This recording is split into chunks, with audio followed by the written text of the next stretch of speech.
Assalamualaikum warahmatullahi wabarakatuh. Selamat pagi teman-teman kelas 5. Bagaimana kabar kalian hari ini?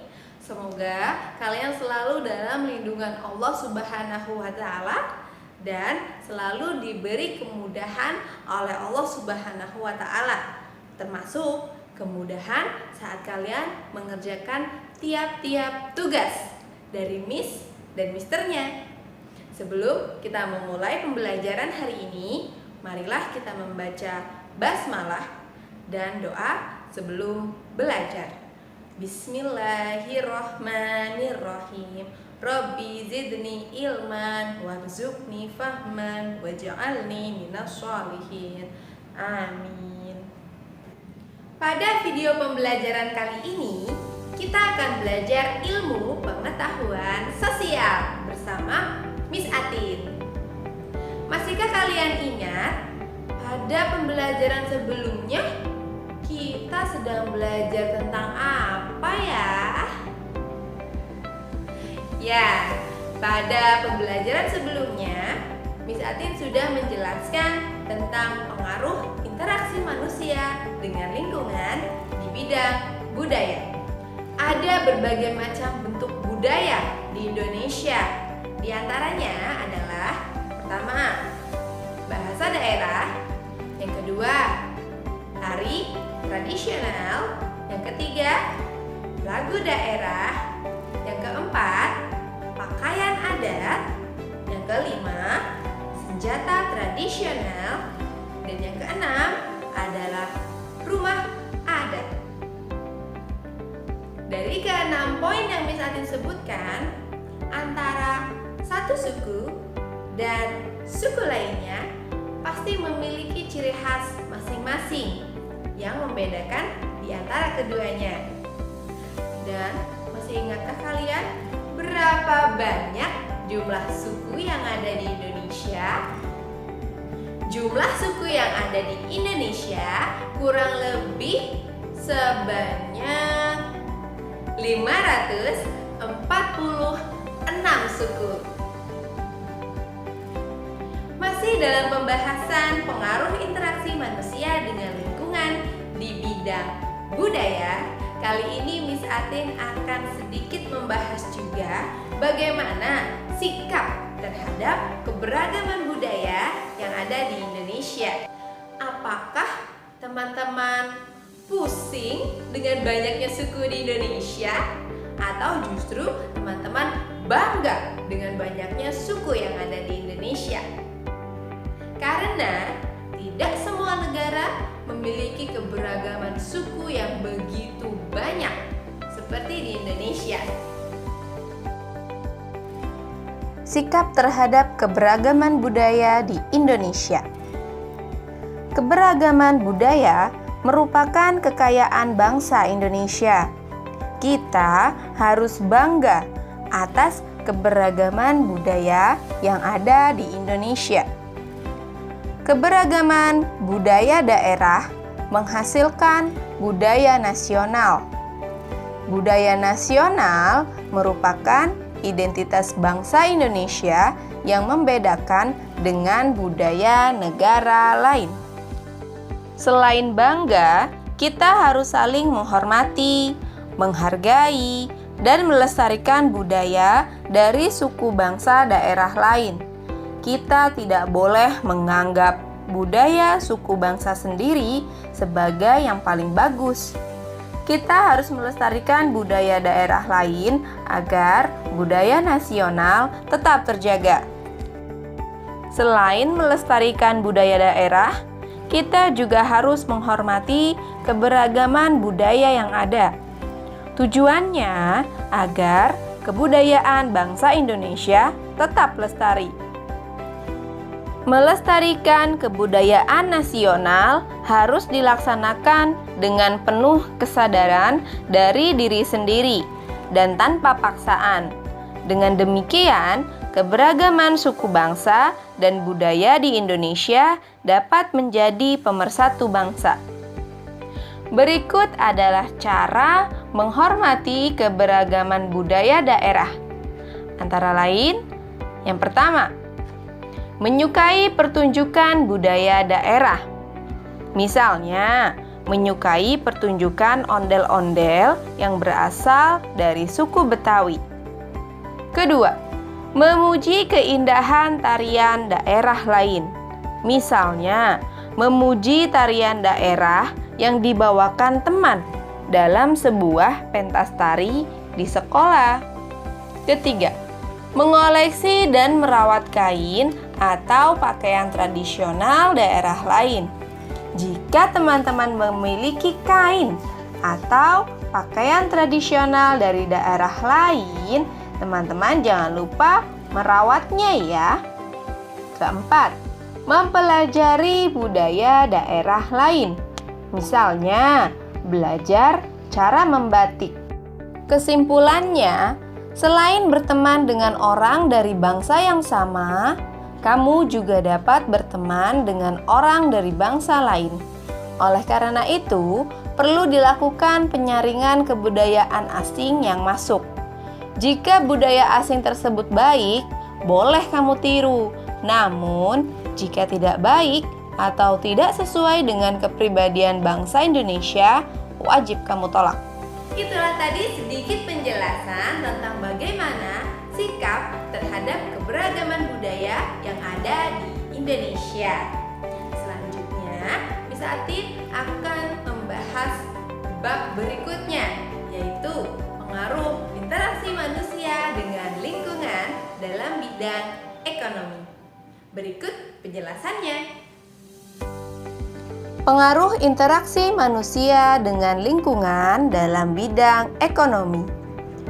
Lingkungan alam di setiap daerah berbeda-beda. Sumber daya alam yang tersedia di setiap lingkungan alam juga berbeda-beda. Manusia memanfaatkan sumber daya alam untuk memenuhi kebutuhan hidupnya sehari-hari. Kebutuhan hidup manusia dapat dipenuhi melalui kegiatan ekonomi.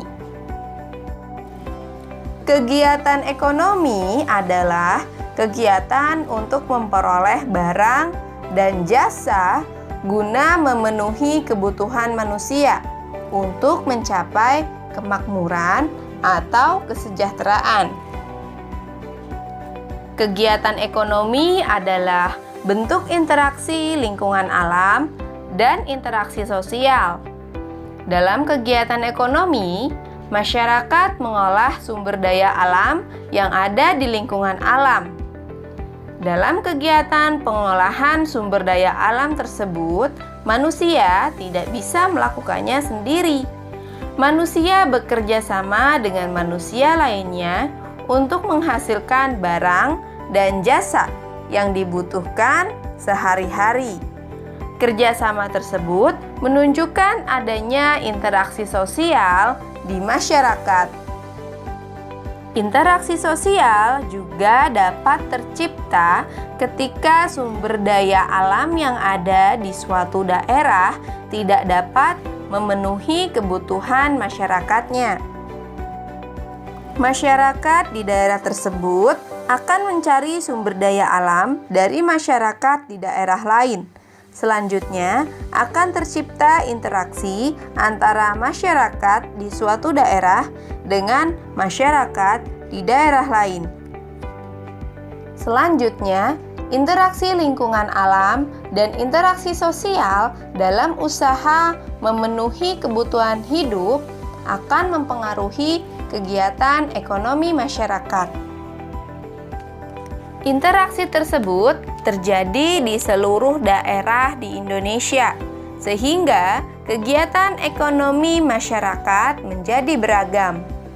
Seperti apa ya pengaruh interaksi manusia dengan lingkungannya dalam bidang ekonomi?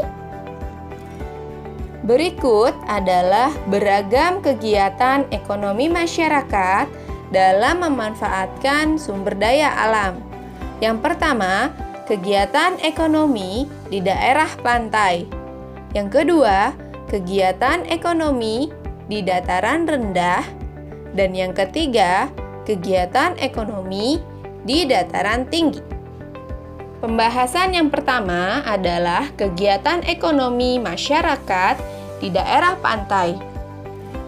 Pantai menjadi daerah perbatasan antara daratan dan lautan. Hasil laut yang melimpah seperti ikan, udang, cumi-cumi, dan rumput laut membuat masyarakat memanfaatkan sumber daya laut tersebut. Masyarakat di sekitar pantai bekerja sebagai nelayan, petambak udang, dan petani rumput laut.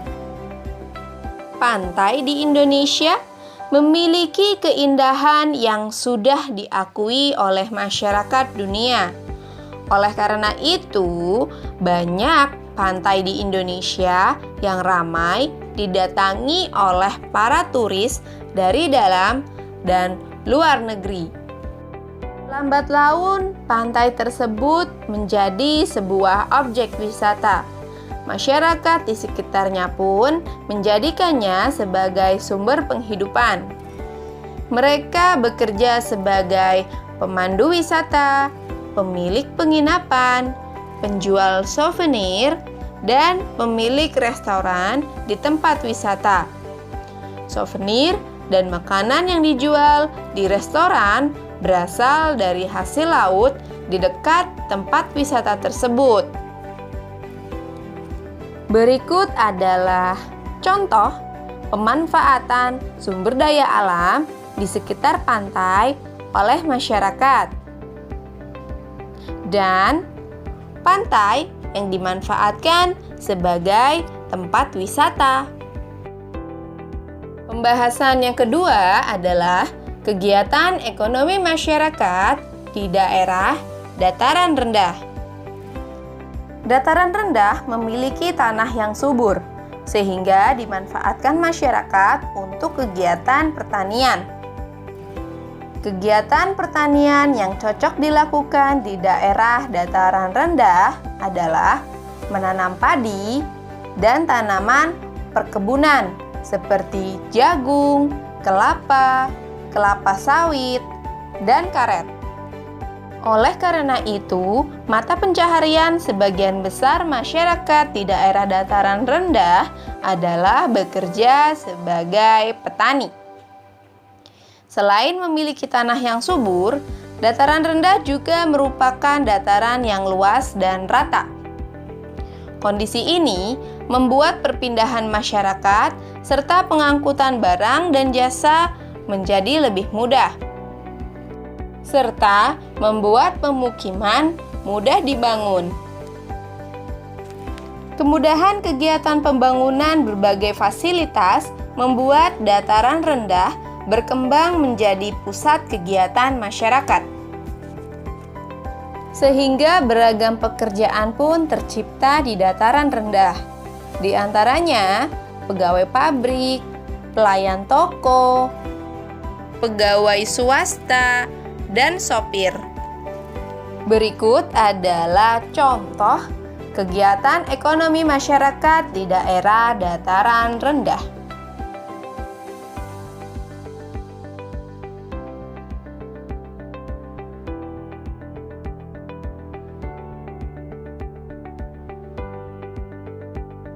Pembahasan yang terakhir adalah kegiatan ekonomi masyarakat di daerah dataran tinggi. Dataran tinggi memiliki tanah yang subur dan udara yang sejuk. Kondisi ini cocok untuk kegiatan perkebunan. Kegiatan perkebunan dapat dikelola secara individu maupun kelompok. Masyarakat ada yang menanam sayuran dan buah di tanah perkebunan miliknya sendiri. Tanaman tersebut antara lain tomat, kentang, stroberi, brokoli, dan lain sebagainya. Selain dimiliki oleh individu, lahan perkebunan juga banyak yang dimiliki oleh perusahaan. Tanaman perkebunan yang dimiliki perusahaan antara lain teh, cengkeh, kopi, dan tembakau. Lahan yang luas memerlukan tenaga kerja yang banyak. Masyarakat setempat banyak yang menjadi tenaga kerja perkebunan. Selain cocok untuk kegiatan perkebunan, dataran tinggi juga cocok untuk kegiatan peternakan. Hewan yang cocok untuk diternakan di daerah dataran tinggi adalah sapi. Sapi diternakan untuk diambil susunya. Ada pula sapi yang diternakan untuk diambil daging dan kulitnya. Berikut adalah contoh kegiatan ekonomi masyarakat di daerah dataran tinggi.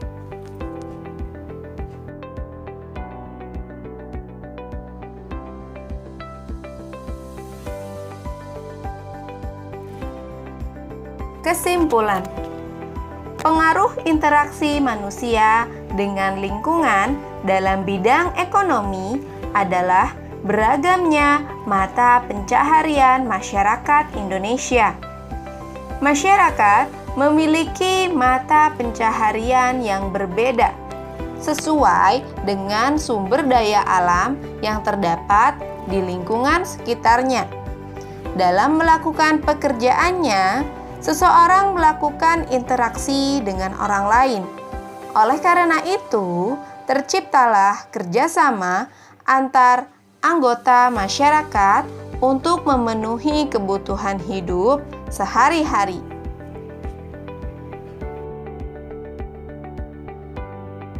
Selesai sudah pembahasan ilmu pengetahuan sosial hari ini. Semoga teman-teman dapat dengan mudah memahami inti dari materi dan ilmunya dapat bermanfaat untuk teman-teman dalam menambah pengetahuan tentang negara kita, yaitu negara Indonesia. Sebelum kita menutup pembelajaran hari ini, marilah kita membaca hamdalah dan doa kafaratul majelis. Alhamdulillahirabbil alamin. Subhanakallahumma wa bihamdika asyhadu alla ilaha illa anta astaghfiruka wa atubu ilaik. Amin. Wassalamualaikum warahmatullahi wabarakatuh.